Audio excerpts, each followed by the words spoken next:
Përshëndetje të gjithëve dhe shikoni se sa shumë jemi në ditën e 43.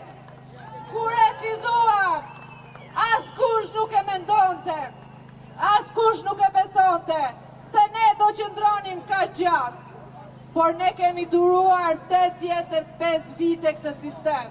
Diktatur pas diktature, zhvatje pas zhvatje, grabitje pas grabitje. E çfarë janë 43 ditë për të fituar të drejtat tona? Do vazhdojmë 43 dhe sa t'jetë nevoja, derisa Shqipëria të fitojë dignitetin që këta hora i kanë marrë. Nuk ka verë, nuk ka botror, nuk ka pushime verore që largojnë shqiptarët nga sheshi.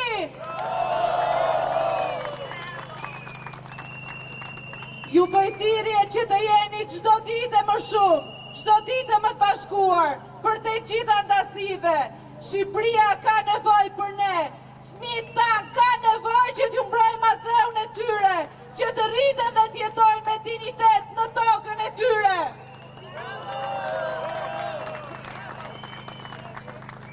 Qeveria na ka sulmuar që ditën e parë, duke na quajtur agent të ndryshëm, duke marrë me secilin prej nesh personalisht, e duke tentuar të intimidojnë familjarët tanë, por asnjë nga këto manovra të tyre nuk na largon nga drejta jon për të mbrojtur atëun ton. Jam shumë e lumtur që çdo ditë këtu shikoj rini, gra, fëmijë, familjarë të cilët nuk tramën nga asgjë për të mbrojtur Shqipërinë.